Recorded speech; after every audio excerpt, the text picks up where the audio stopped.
Panginoon, salamat sa lakas na ibinibigay ninyo sa akin. Salamat sa pagpapala. Salamat sa lagi kang nakahanda na ako'y tulungan palagi. Alam kong lagi kang nakasuporta sa akin.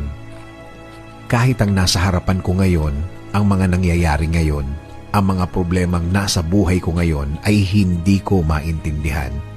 Kahit na ang tingin ko sa sitwasyon ko ngayon ay napakagulo.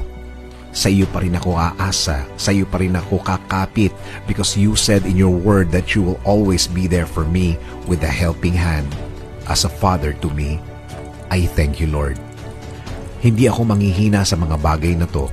Hindi ako mawawala ng loob, hindi ako matatakot dahil naniniwala ako na lagi kang andyan para ako ay sagipin sa mga problemadong araw tulad ng mga nararanasan ko, Panginoon.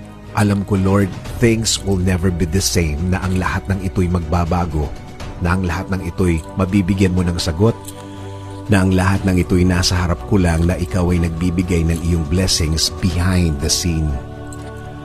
Dahil alam ko, Lord, na ako'y bahagi ng iyong plano. Plano para ako'y mapunta sa mabuti. Plano para mas mapaganda ang kinalalagyan ko. Plano para hindi ako masaktan. At plano na ikagaganda ng aking buhay, Panginoon.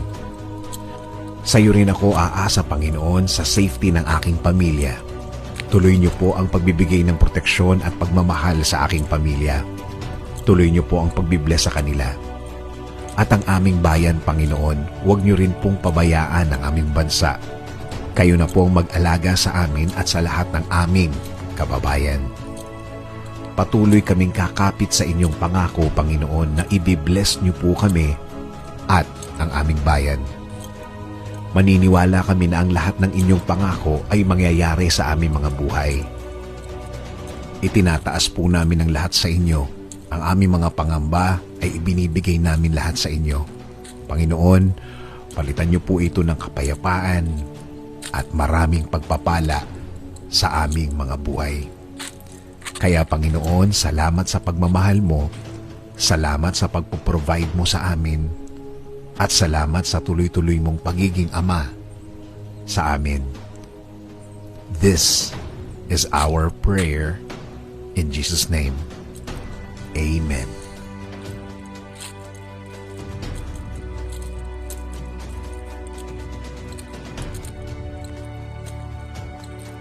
Thanks for watching. Paki-like and share ang video na napanood mo para mas maraming matulungan ng mga kababayan natin, hindi lang dito sa Pilipinas, hanggang sa ibang bansa. And don't forget to like and follow my page, Dennis Antinor Jr.